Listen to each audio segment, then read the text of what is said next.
He is interested dash history. वो interested है history में, मैंने तारीख़ की मतलब तारीख़ के बारे में उसे जानना पसंद है, या वो तारीख़ में इंटरेस्टेड है, या वो तारीख़ के बारे में जानने में इंटरेस्टेड है। तो अब देखते हैं कि इसका हमारे पास जो है वो करेक्ट ऑप्शन क्या है, ही इज़ इंटरेस्टेड डैश हिस्ट्री। अब यहाँ पे अबाउट हिस्ट्री, हिस्ट्री के बारे में नहीं, उसको हिस्ट्री के बारे में नहीं वो इंटरेस्टेड, वो हिस्ट्री को जानने में इंटरेस्टेड है ना, तो मैं यहाँ पे साउंड हमारे पास आ रहा है। तो ही is interested of history, he is interested in history, he is interested on history. तो यहाँ पे ए बी सी और डी में से हमारे पास जो करेक्ट और मोस्टली जो मतलब के मोस्ट रिलेटेड जो है प्रपोजिशन जो हम यहाँ पे यूज़ करेंगे वो है in. He is interested in history, तो हमारे पास सी ऑप्शन इज़ करेक्ट।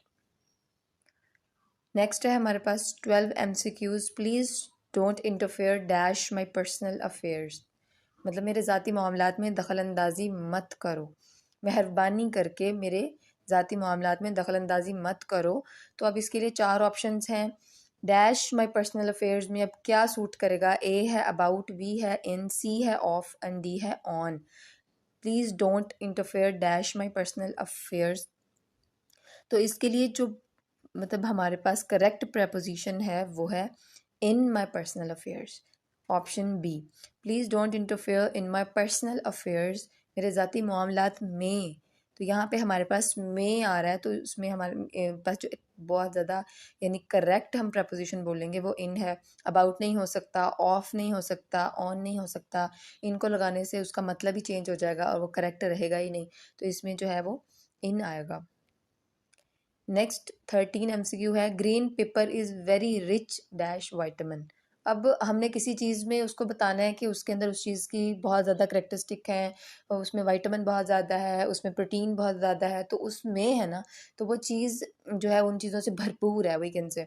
तो इसमें हमारे पास 4 जो ऑप्शंस हैं वो है ऑफ, बी है अबाउट, सी है ऑन एंड डी है इन। तो यहाँ पे आप खुद इसका ज़रा सोचें कि विटामिन सी में जो ग्रीन पेपर है वो रिच है, तो वो में है, तो इसमें कौन सा आपको करेक्ट लग रहा है। तो इन जो है वो बहुत ही ज़्यादा मतलब इसमें करेक्ट जो प्रपोजिशन के तौर पे यूज़ हो सकता है वो है in. Green paper is very rich in vitamin C. Next है MCQ number 14। He was embarrassed because everybody was laughing dash him. वो मतलब कि उस वो शर्मिंदा हुआ या वो शर्मिंदा था बिकॉज क्योंकि सब जो है वो उस पर हंस रहे थे, या सब लोग जितने भी वहाँ पे लोग मौजूद थे एक जगह पे वो सब उस पर हंस रहे थे। तो इसके 4 ऑप्शंस हैं, ए है ऑप्शन ए है ऑन, बी है इन, सी है एट एंड डी है अबाउट। तो laughing on him, laughing at him, laughing about him या laughing in him. Laughing in him हो नहीं सकता, ऑन हिम हो सकता है, एट हिम हो सकता है। इन दोनों में से हमें लग रहा है क्योंकि उस पर हंस रहे थे तो हम पर की सेंस में एट और ऑन दोनों लेते हैं। तो हमें कैसे पता चलेगा अब इसमें से स्पेसिफिक कौन सा है। तो हमने ये बात पहले ही बोली हुई है कि अब किसी भी मतलब कि उस पर हंस रहे हैं सारे, तो ऑन हिम उस पर मतलब वो अब कोई चीज़ थोड़ी है कि जिसके ऊपर कोई हंस रहा है, मतलब वो एक स्पेसिफिक पर्सन है उसके ऊपर हंस रहे हैं, उसकी कोई वजह होगी, उसकी कोई बात होगी जिसकी वजह से उस पर लोग हंस रहे हैं। तो we will say everybody was laughing at him.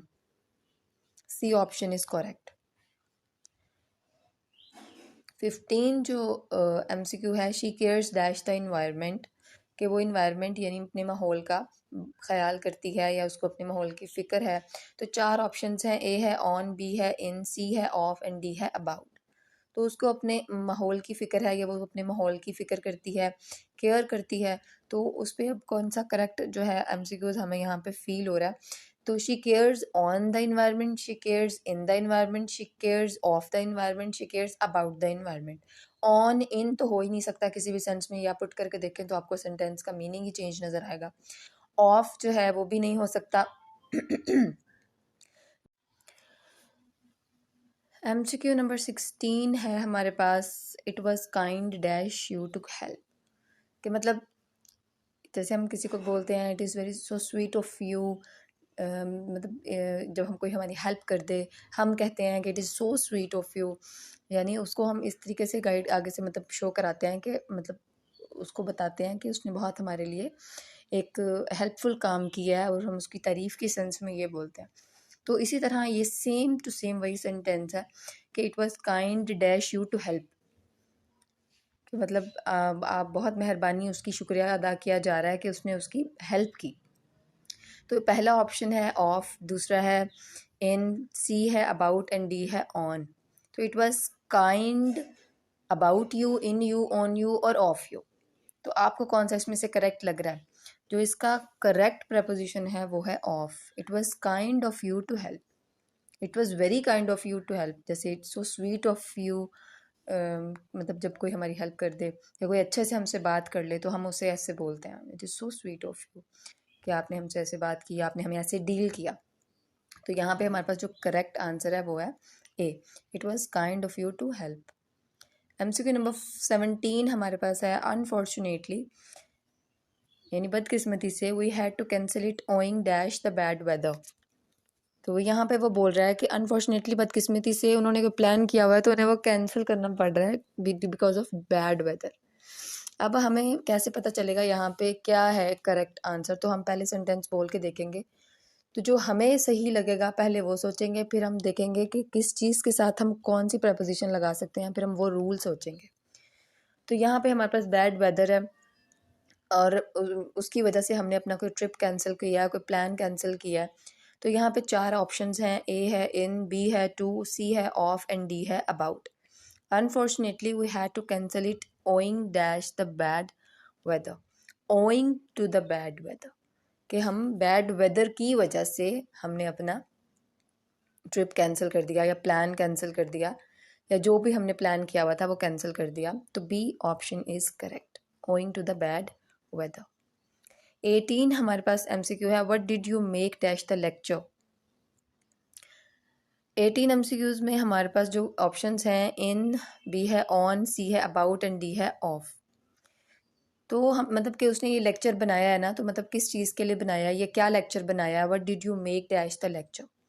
तो उस सेंस में हम उससे पूछ रहे हैं, तो इसका जो करेक्ट आंसर है जो वो है, आप सोचें इसका करेक्ट आंसर क्या है? इसका करेक्ट आंसर डी है, यानी ऑफ।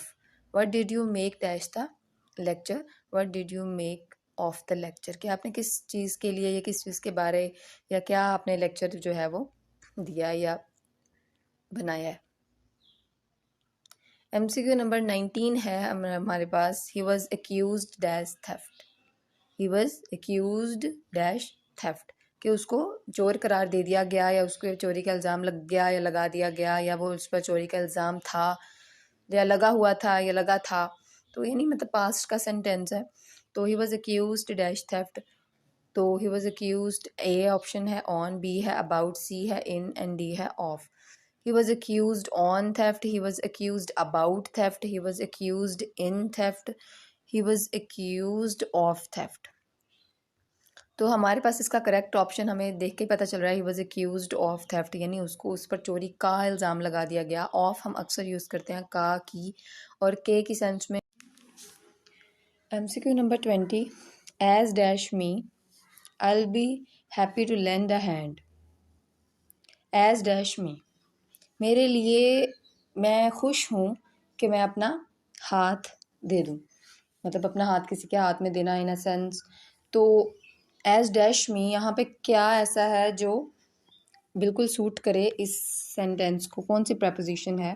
तो ए है इन, बी है फॉर, सी ऑप्शन है अबाउट एंड डी है of. As dash me I will be happy to lend a hand, as for me I will be happy to lend a hand, यानी मेरे लिए, अपनी बात हो रही है तो मेरे लिए, तो मैं खुश हूँ कि मैं अपना हाथ किसी के हाथ में दे दूँ या इसको दे दूँ या जिसको भी देना है। तो उस सेंस में हमारे पास इसका जो करेक्ट आंसर है वो फॉर है, मतलब मेरे लिए। तो मेरे में नहीं हो सकता, मेरे बारे में नहीं हो सकता, मेरा, का, की, के वाला भी यहाँ पे कोई नहीं है, तो इसमें बाकी तीनों जो है वो बिल्कुल भी करेक्ट नहीं है। B is the correct answer for the MCQ number 20।